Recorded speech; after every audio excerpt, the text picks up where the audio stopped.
I want to take a moment to personally thank my 5 colleagues on the stage. They've represented 2030 plus in the Balsillie School quite well, I think. One of the things that is true of the Balsillie School's philosophy is that the challenges that you've heard some of tonight are privileged here. Disciplinary boundaries don't matter. What does count is an interest in the problem, a willingness to bring to bear intellectual capacity and skill in a discussion of the problem, and those discussions are big ones, aren't they? In 50 minutes, we don't get to tell the whole story, but for those of you who are interested in these kinds of challenges, do think about the Balsillie School as a destination. Its graduate programs are as interesting and as compelling as the discussions that we've had tonight from our 5. Now I want to introduce Dr. Robb Travers. He's the chair of the Department of Health Sciences, and so one of the sponsors, and we thank him for that, of this evening's event. He's an associate professor of health sciences at Wilfrid Laurier University. He's interdisciplinary. That rings really true in this hall. His research focuses on the impact of discrimination and prejudice on health outcomes. He's supported by CIHR, the Canadian Institutes of Health Research. He has a new investigator award. In this capacity, Dr. Travers is focused on understanding the complex challenges associated with discrimination against gender and sexual minorities. Robb, who's got a great CBC voice from Winnipeg, is going to moderate the second half of this session tonight, the Q&A. Robb.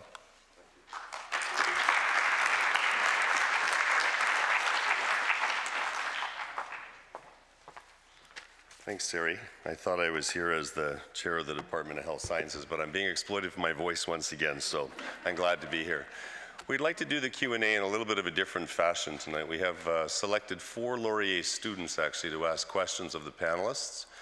And then what we're going to do, we're going to run out of time after those 4 questions, so we're going to move the discussion out into the hallway where you can continue to mingle with the speakers and ask questions of them and of the students as well, and mingle with each other and enjoy some refreshments for the evening. So I'm very glad to be here on the Department of Health, on behalf of the Department of Health Sciences at Wilfrid Laurier, and I thank the organizing committee for involving us as a sponsor of the event and a partner in the event. I'm going to get right down to the questions, though. So the first student I'd like to introduce is Marielle Badger. She is here somewhere hiding, and I'd like to ask her to come up to the one of the microphones. And I'm going to introduce you while you're making your way up, Marielle. Marielle's a third-year sociology undergraduate student, originally from Ghana, who's passionate about serving others. She's worked as a community development worker in her home country, developing communication skills by getting involved with programs that helped build convenient ovens for fishmongers in a village to smoke their fish while maintaining good health conditions. Her knowledge of global health issues has been further heightened when she mentored young girls about environmental and sanitation strategies to promote healthy living. Marielle, you get to ask the first question. You can direct it to one of the panelists or to the entire panel. Please go ahead. Okay, thank you. My question is to Dr. James Orbinski, and I was wondering, how quickly do you think the rise of innovative entrepreneurial ideas in Africa can eliminate the presence of heavy corruption? Wow, it's a great question. So there's no question that if you look at the growth rates, the economic growth rates in Africa as opposed to other parts of the world, Africa is actually one of the fastest growing regions in the world. In East Africa, we're seeing growth rates of somewhere between 6 and 7%. In West Africa, we're seeing growth rates of somewhere between 5 and 7%, and that's even in the face of Ebola, which we know affected, obviously, West Africa over the last 18 months or so. So overall, I mean, we can give you a lot more detail on the specifics of economic activity, but overall, it's absolutely clear that there's massive economic activity and massive entrepreneurial drive that is basically facilitating that economic activity. And that's Africa in terms of growth rates actually rivals China, and China has come down a little bit in the last couple of years, the last year and a half, but Africa very much in terms of absolute growth rates rivals China. So the question really is that going to solve the problem of corruption? Well, I think we have to reframe the question. There is no society in the world that can function, no society's market can function without viable and effective social and economic structures in place, and without effective legal systems that enforce the rules of the market. The idea that the market is somehow dissociated from society and all you have to do is just kind of let the market rule, I think this is just a really, really silly, if not frankly stupid myth, right? So the idea that entrepreneurialism itself as a driving force of a market is going to somehow overcome some of the major political challenges, I think is just not true. We absolutely need viable and highly effective state systems to allow for markets to thrive and to allow for individuals within those markets and using their entrepreneurial spirit to thrive and to build and to grow businesses. And so this really, again, it really nicely illustrates the complexity of the world in which we're in. There's no one solution. There's no one civil society innovation. There's no one private sector, go-getter entrepreneur who's going to save the world. There's no one enlightened genius who's going to somehow illuminate the perfect political solution.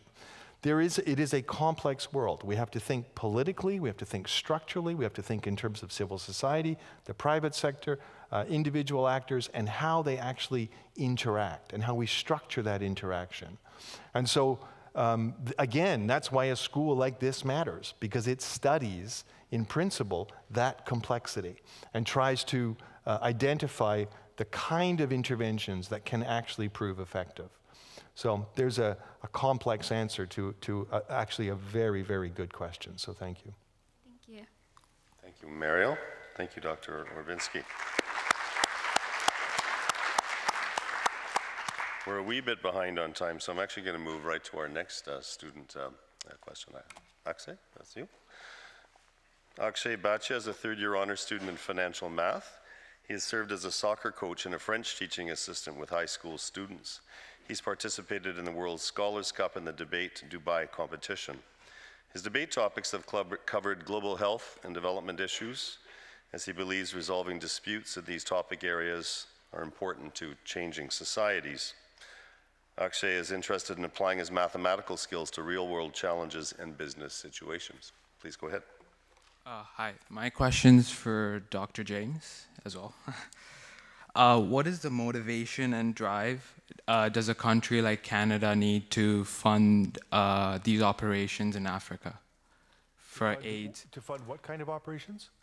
Just for AIDS and HIV, just to help people. So what's the motivation and drive? Do big countries like North America need to help fund more money? Because I read an article that you said that even Canada is funding millions of dollars, but that's still not enough today. Yeah.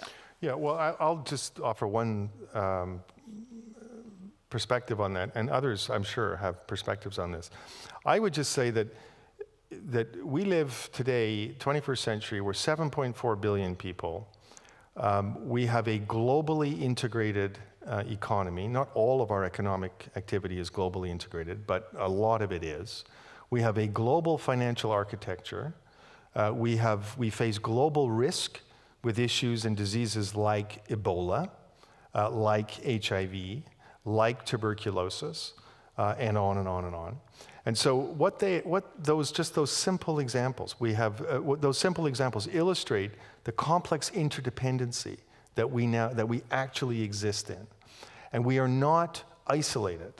And so, for example, the emergence of a drug-resistant strain of tuberculosis in Russia or in Peru can actually show up in Toronto. In fact, I've treated a patient with multiple drug-resistant tuberculosis in Toronto, and we traced the PCR, we used PCR technology to trace the origin of MDR, of the multiple drug-resistant tuberculosis, and it was Russia. So we live in a complex and interdependent world, and it is very much in our wise self-interest to recognize that complex interdependency and to take our responsibility, because we can respond. We have the luxury of this kind of reflection where we can sit and we can think and we can try to understand a problem and then test an intervention. So it's that kind of complex interdependency that is our reality. And it is in very much our interests, our wise self-interest, to recognize that. I'm sure others have perspective on this.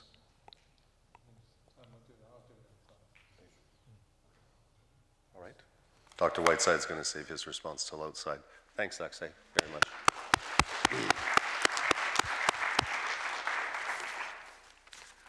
Our third student is Jamie Geisler. He's a third-year economics and business major at Laurier. Jamie's an enthusiastic public speaker and group facilitator who's been working with social innovation and venture creation programs. He is currently working on a project to facilitate charitable donations through his coursework in the social entrepreneurship option. Jamie. Thank you very much. It's great to hear your nice radio voice, for sure. I know that there are a lot of young social entrepreneurs out here in the audience today, so and they're likely intimidated by all these wicked problems that we're seeing up here today. So my question is, where could a social entrepreneur, or any individual for that matter, start to promote future sustainability and make a positive difference in an area like climate change, health, and the environment, and et cetera?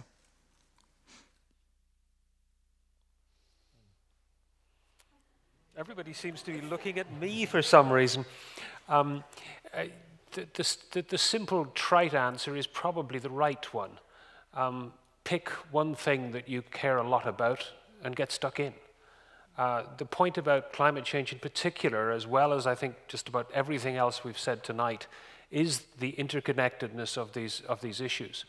I mean, I like to point out, particularly when we're talking about Africa, you know, if you can't make the drug that is humidity resistant, and if it does need to be refrigerated, you know, make absolutely sure that you figure out how to get the solar panels to run the refrigerator in every village across Africa. Don't even think about 19th century solutions about, you know, big coal power generation systems and electric grids that run across the countryside. I mean, forget it. You know, start with the technology, with the problem that you've got, and work from there. But, you know, there's no right answer. There's no one place to start. If you're interested in energy and climate, well, that's one of the ways that you start, but you connect it up with some of the other development issues. If you're interested in food, you think about, well, perhaps there's a way to promote smallholder farmers, you know, exchanging knowledge more effectively about which kinds of crops will grow in slightly different circumstances, because, well, the circumstances that they are growing in are changing because of climate change. So is it a way of transmitting, you know, patterns of responding to changing weather patterns? That might be the thing that you want to work with. The world is changing very rapidly. Find something that matters on the agenda of the SDGs and run with it, because there's plenty of other things for other people to do too, okay? Pick one and go for it. Can I come in on that one as well? Because I think it's a great question. I think it's really important that we have a very broad and expansive idea of what that term entrepreneur means. So in the field that I'm talking about, extinction studies, much of the time it's understood that we need to leave these things to the scientists or the conservationists. And of course, these terms are very broad as well. But when we're talking about social enterprise, we also need to think about, for instance, ethical entrepreneurs, idea entrepreneurs, artistic entrepreneurs.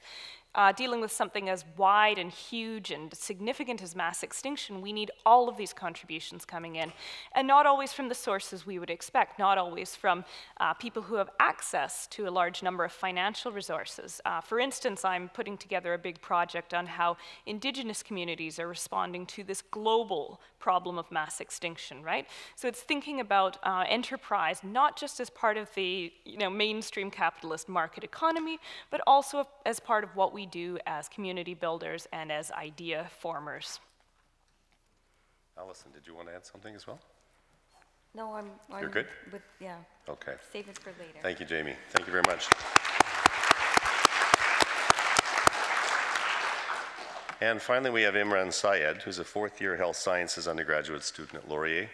Imran is currently a coordinator for HASA Cares, a health science student association and Faculty of Science Student Association-based charity group that includes students of various academic backgrounds with common interests in health advocacy and charity work. Imran has worked at doctors' offices, nuclear labs, and hospitals and long-term care facilities.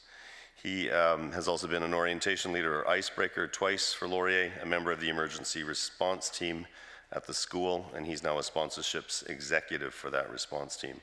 He's previously researched the role of racism and particularly racial microaggressions and their impact on the health of racialized populations. He's now working with me on a thesis exploring how the perceptions of police aggressions affect the health of Black, African, and Caribbean youth living in Windsor, Ontario.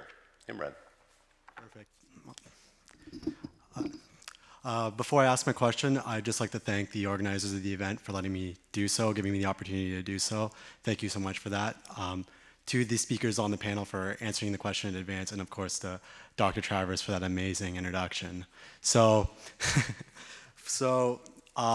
my question goes out to everybody on the panel in light of recent events. So, Canada has a new Prime Minister designate. Tonight you've all mentioned many issues in your segments that could have implications for our new government in terms of policy. Could I ask each of you to reflect on the roles Canada might play in the future to further our policy agenda on a global stage? Thank you.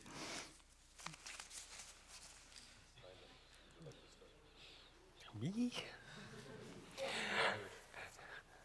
Just because I'm Irish, why should I? Oh, never mind. What I said in my presentation was looking forward to Paris because it's the big conference. It's coming 5 weeks into the future from here. Clearly, in terms of the immediate future, Paris is where Canada can actually make a difference, precisely because we might actually be doing something constructive rather than getting in the way. I think that one of the things that we need to focus on is not just Paris, but all the stuff that comes after Paris. And I think that we have traditionally been good players on the international scene. We understood our role as facilitating peacekeeping, facilitating lots of international agreements.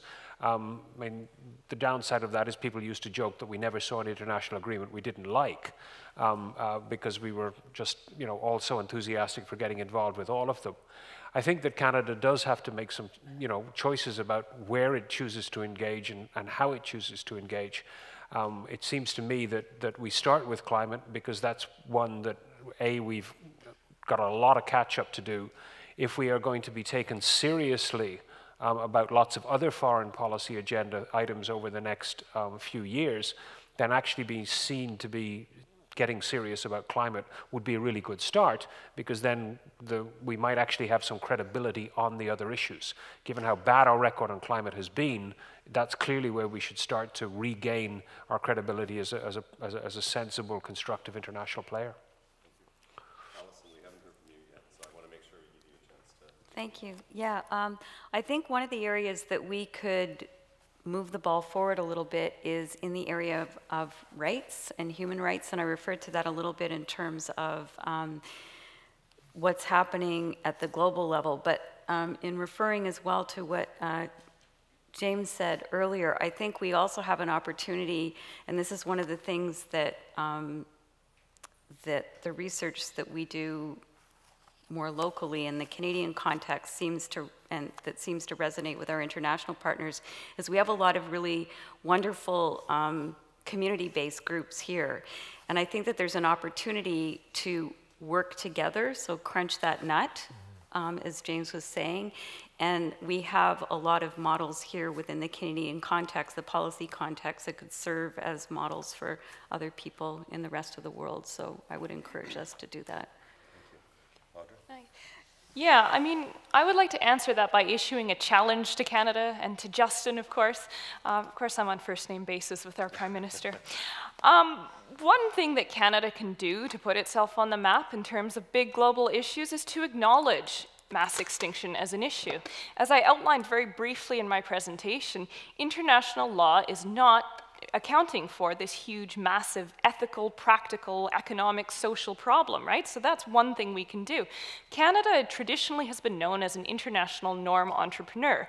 In a field where I've done quite a bit of work, which is international relations, it's known as a soft power broker. Now, that means that it comes up with all kinds of great ideas that ultimately affect how politics is done on an international scale. So I think this is one of these areas where Canada can once again draw on that tradition and also draw on the broad knowledge that we have in this country, being a place that is full of biodiversity and full of creative means of protecting and conserving it, in order to really put that issue and Canadian foreign policy on the map. Thank you. Dr. Whiteside? That's a very interesting question, and I'm going to answer it on the basis of having been here for a somewhat limited period of time. I think that you've got to start talking to each other. Because I'm amazed at all these all these incredible ideas, these incredible people, some of whom are in the audience this evening, and you don't bloody talk to each other.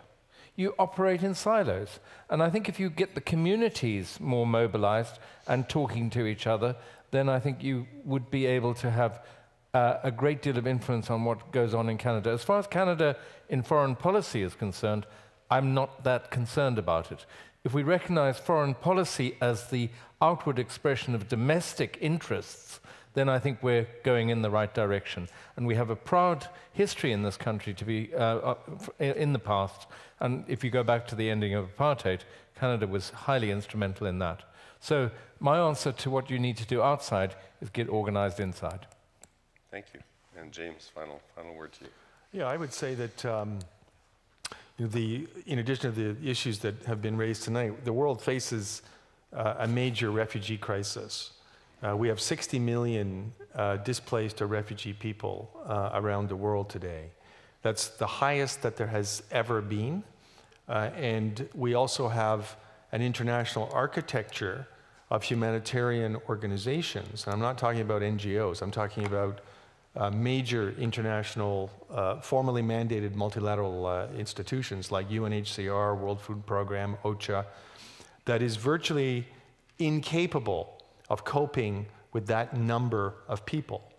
And I think that Canada has been particularly in the last 9 years, has been a profound laggard in this area.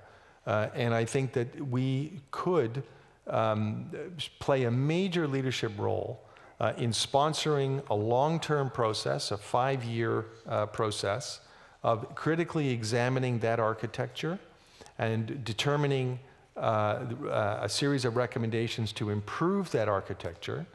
And we could also, by example, move forward with actually accepting an appropriate number of people as refugees to our country. And we could also, by example, appropriately fund that new architecture so that it's not charity-based, which it is now, essentially. It's donor-based. You cannot run effective humanitarian operations on the basis of charity. And so I think that is a very, very important opportunity where Canada could lead. And Canada has the means, the diplomatic means, and the material means to manage that process, and then also to engage it by example. So, yeah. Thank you very much. I'd like to thank the 4 students for your very insightful questions. They were just terrific, and I want to thank the panel presenters for your thoughtful answers and for your terrific and thought-provoking presentations tonight. So thank you.